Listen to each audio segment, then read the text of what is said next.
Comme beaucoup de grandes villes en Afrique, la ville de Cotonou au Bénin souffre d'un problème de surpopulation. Et il suffit d'être là et pour voir la quantité de gens qui circulent jour et nuit en voiture, mais surtout en petite moto et à pied. On n'est pas habitué à ça ici, mais là-bas, il y a des gens partout. Il y a des gens partout. Oh, oh, yeah, yeah. Yeah, yeah, yeah. Oh, oh, yeah, yeah. Yeah, yeah, yeah, yeah, yeah. Oh, oh, yeah, yeah.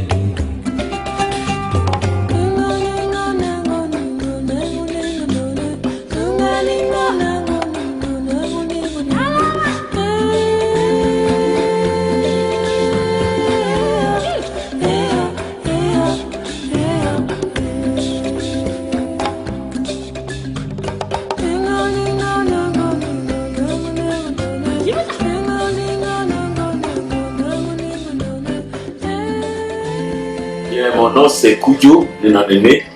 Alors, je suis togolais et ma femme et moi, nous avons eu la vision de venir au Bénin en 2005 par une dénomination qu'on appelle Greater Grace.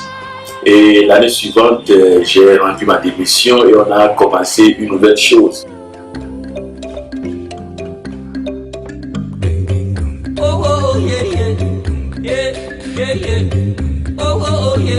Et en 2007, j'ai eu la grâce de rencontrer M. Paul Tremblay, Pasteur Jeff et Martin Tremblay.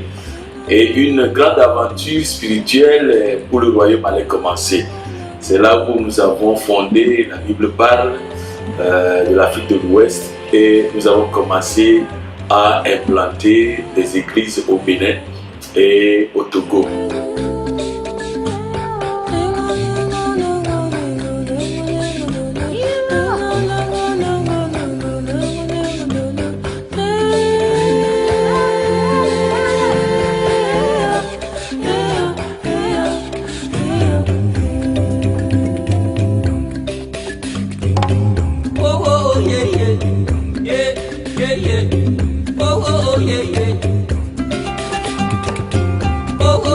Bon, adiba Justin wenda gbeja bon ndo agun wewe do kodo dedo kon afunde wa nunu kon to na do ndo panu akuru bon demi be tete o mi wa gun lo dion mi ko blo sunoko dion vision tiene me de yeme kodo le drobe cc kuna je keto ko le drobe cc wona gna keto ko no le do do je mi de mi do nu konko mi le to mi na ko sina bana di ko le bon ali don le jije ta mi to pen akuno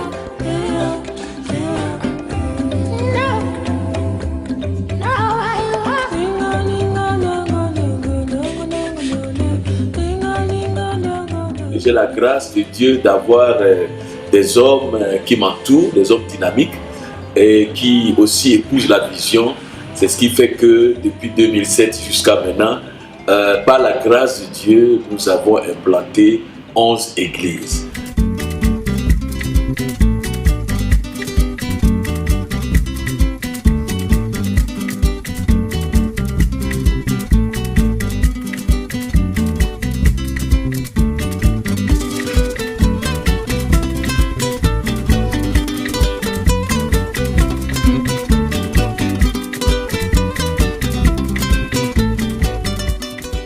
Coach mepé urbain ndo akumbe par pour coton difi dopen ma o desunu tito da de glodo pour concept pour dire mais gonfio c'est un support mais nous pour ma ton maintenant voulait finir ma ka condamner wa da so mais de ton non da pa o do koro do wa do kwa no na no di kasi ya do ete wa so na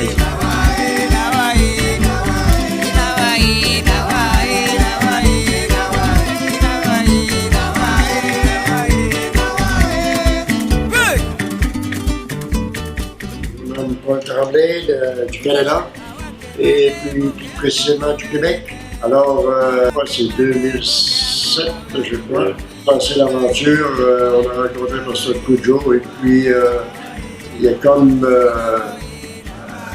avec tout le temps qu'on a passé avec, on a vu que c'était avec cet homme-là qu'on pouvait passer quelque chose ici à l'Afrique. Et puis, le but de cela, c'est d'avoir un partenariat ensemble pour être capable d'emmener les hommes à Christ. C'est vraiment le but. Seigneur, merci.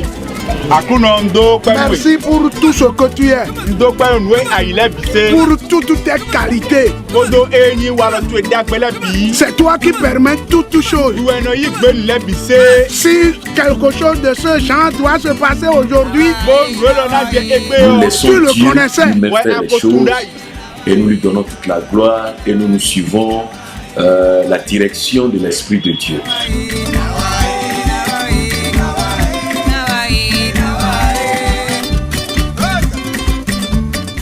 Dans le partenariat entre la Bible parle de l'Afrique de l'Ouest et du Canada, je suis très émerveillé de voir ce que le Saint-Esprit met dans nos cœurs.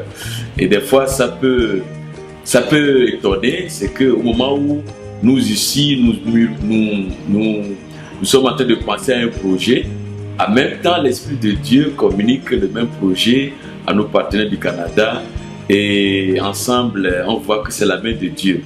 Au fait, j'ai toujours cru à ce que nous ici, on puisse avoir des projets pour générer des fonds pour que nous puissions pousser loin l'œuvre de Dieu.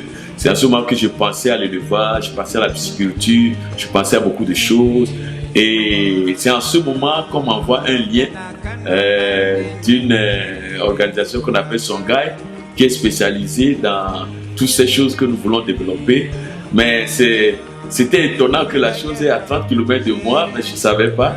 Alors, M. Paul Tremblay m'a envoyé le lien, j'ai vu et je suis parti visiter.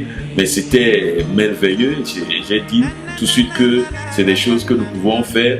Et quand l'équipe canadienne est venue, nous avons visité ce beau centre et il y a beaucoup de choses que nous pouvons tirer de là, envoyer les frères là pour se faire former. Nous avons déjà acheté des champs dans les villages que nous pouvons exploiter et ça peut rapporter beaucoup d'argent afin que nous puissions commencer à tendre vers l'autonomie.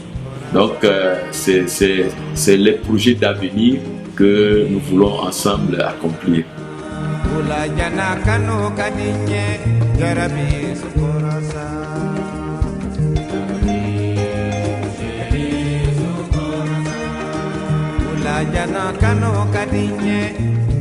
Lorsqu'on est au Bénin aussi, il y a tout l'élément de l'esclavage qui est un arrière-plan majeur au Bénin. Il faut savoir que beaucoup d'esclaves qui ont été amenés vers l'Amérique, là, dans la période esclavagiste, notamment le peuple haïtien, est descendant en bonne partie du Bénin, là où il y a un port de mer, d'où les esclaves étaient apportés vers l'Amérique. Il y a un endroit pittoresque à visiter au Bénin qui s'appelle Gambier, qui est un village bâti en partie sur des mottes de terre en plein milieu d'un énorme lac auquel on a ajouté des pilotis en bois, puis on a construit littéralement un village. Ça fait des siècles. Là. Durant la période de l'esclavage, ces gens-là qui ne voulaient pas être déportés par bateau en Amérique allaient se réfugier au milieu de ce lac-là sur des bouts de bois, des bouts de terre, et on n'est pas allé les chercher là-bas. Maintenant, les descendants de ce peuple-là qui se réfugiait dans le lac sont toujours là aujourd'hui, et c'est fort intéressant de pouvoir voir des installations et de voir des enfants dans ce village-là, qui est un village unique, là, dans sa forme. Donc l'esclavage est responsable finalement de l'existence de ce village-là.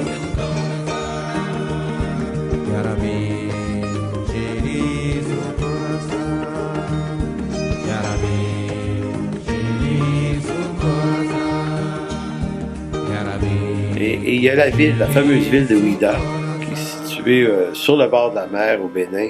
Et là, ben, on a le vieux fort français qui est encore là.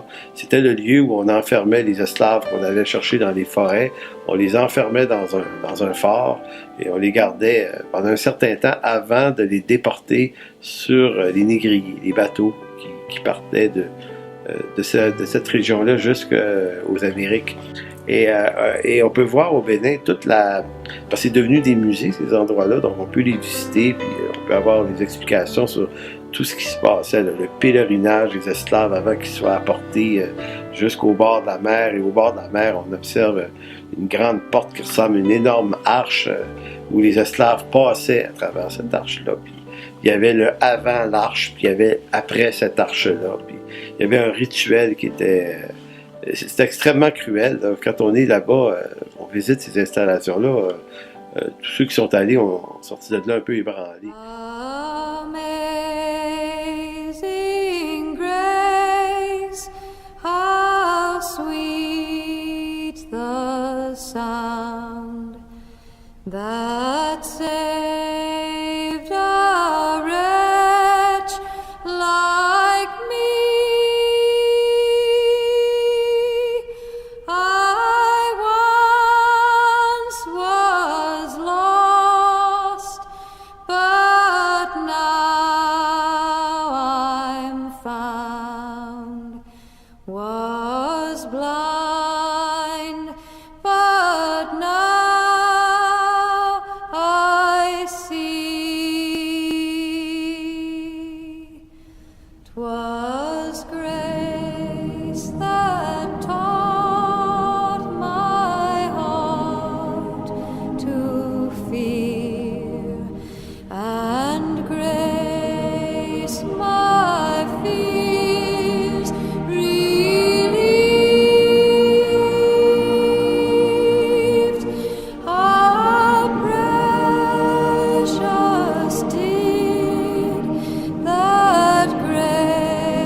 Également au Bénin, un phénomène religieux très important. On dit que c'est un des endroits, une des capitales mondiales du vaudou, Ouida. Donc il y a encore là-bas des émanations de toute cette tradition-là qui est extrêmement imposante et importante, notamment à travers le musée, pas le musée, mais le temple des Pitons, qui se situe à Ouida, où on vénère à travers le vaudou le serpent Piton.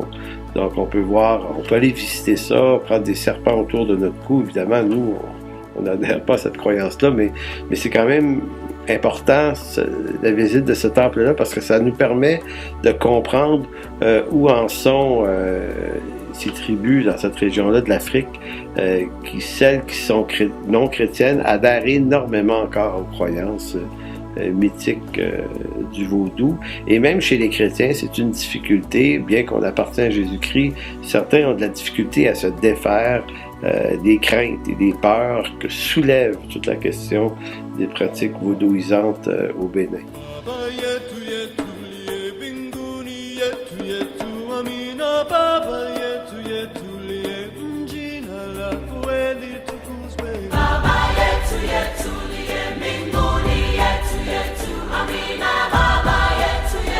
Nous sommes appelés à être utilisés par Dieu pour que l'évangile touche chacun de ces coins et le coin du Bénin. Comme M. Paul Tremblay l'a dit, notre but ultime, c'est que l'évangile soit prêché et que les âmes soient sauvées. Donc, nous sommes sûrs que ce projet va glorifier le Seigneur et les âmes vont être sauvées. Je voudrais saisir l'occasion pour remercier Dieu d'abord et remercier nos partenaires canadiens qui font beaucoup, qui prient pour nous et nous aussi nous prions pour eux. Et je veux dire quelque chose pour conclure, c'est que nous plantons ici. L'apôtre Paul a dit, j'ai planté, Apollos a arrosé, mais c'est Dieu qui fait croître. Alors je peux dire aussi qu'en Afrique ici, nous plantons, nous sommes sur le terrain, nous plantons, Et nos partenaires canadiens sont très loin et ils arrosent, ils nous supportent par leurs moyens financiers, leurs prières. Mais les deux réunis, c'est Dieu qui fait croître l'œuvre. C'est Dieu qui fait toutes choses et nous voulons lui donner toute la gloire. Gloire à Dieu et gloire à Dieu et toujours gloire à Dieu.